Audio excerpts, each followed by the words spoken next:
Hey, everybody. One of my weird stories, right? I love to tell the story, and I've done plenty of videos about it. But I always tell the story about me when I ran into this entity, right? And she told me that I never know. She said, you'll never know where your help will come from, right? That was, I don't know if it was 2015. I don't know when she came, but a lot of people know that I've told this story. I've even personally told people this story.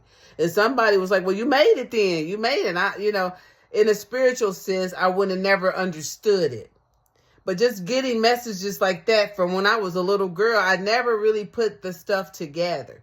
Even when my father passed away, I was in my old house. I looked towards the window and there was all these orbs in the window. And I was like, wow, those angels in the window, right? And then my father had passed away. So even then, sent me an intercessor. Growing up, some of the strange things that I would see, I just wouldn't say anything because it's kind of weird. But then again, I'm not making the connections of anything spiritual. I go to church, I'm a Christian, and Mary had a baby by herself. I'm that's where I'm at with it.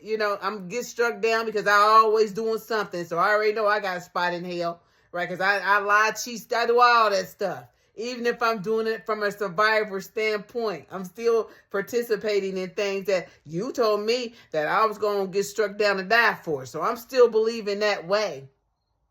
It wasn't until, life events and things started happening and I started to change my diet and the way that I thought about things, getting other people's perspective about things, not just going by what, this person is saying or what they're saying or this is the way they see it. Well, there's some people over here who see it this way and there's some people over here who see it that way and there's some people over here who see it this way. And it's all beautiful how they see it if it's loving,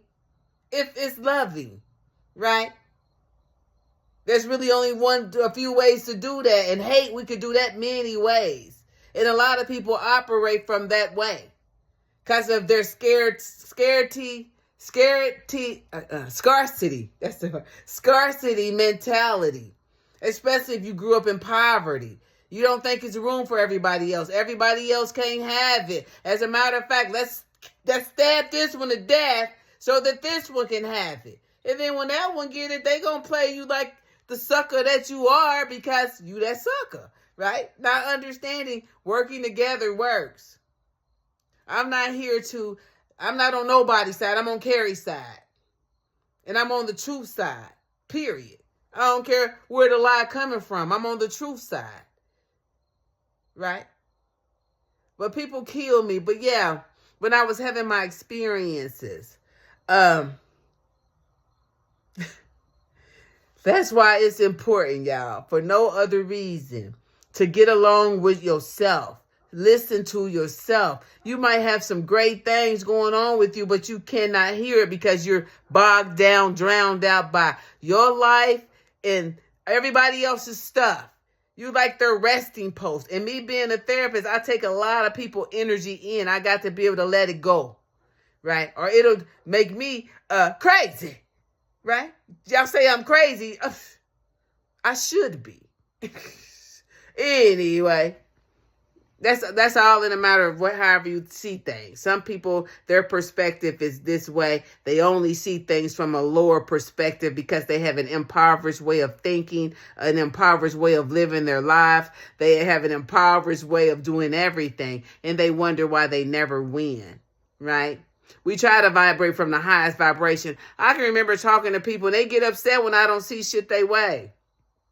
They will get upset, but they're not open to listening to my way, but they damn sure get pissed off at me because I don't see it that way.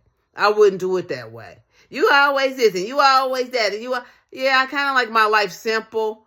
I don't really want to add no problems. If you tell me you're going to do something and you know it's illegal, illicit, not kind, not this, I really ain't rocking out with you like that, right? People get offended by that, right? But those are the same people that's what always needing, wanting, begging. Always. They ain't never satisfied. They need to get more. For what reason to get more? Just to stunt in front of your face. Come around you with the latest, greatest on like you supposed to be jealous. Like you supposed to say, oh my God, you're awesome. Yo, yeah, that's a nice outfit and everything, but you still scum. You still a loser. You just a dressed up loser. You still ain't shit. You just dressed up ain't shit. Because your heart is black and ugly and mean, which makes you ugly and mean. Right? You'll be kind for the camera. You'll pretend that you're doing something nice, but in the shadow of the night, you into all types of wickedness. That's why you ugly, because it all comes out. Ugly. Right? Yeah, but having my spiritual awakening. Beautiful. Yeah. Yeah. Yeah. My daddy showing up here. His energy was the only one that was kind of like erratic. Like he was forceful. His knocked me to the floor. I was like, I'm tripping. Right? Beautiful, y'all. Some of them come, they're concerned. Ma said, get your money. They got your, I know they got my money, Ma. They stole it. Right? Tried to erase me off the map like I never existed and that this ugly bitch is going to be me now. I'm me, bitch. Steal my work, slow my pages down, all this stuff. But the one thing, that entity that God has said to me, and I'll say it again, you never know where your help is coming from. And I see niggas dropping dead. I see niggas falling all around me because they did some bullshit. Every time I picture some of them who have passed over, I see my daddy punching her in her fucking face. I be like, punch her again. Right? Yeah. I see them falling. Because you never know where your help will come from. We say thank you.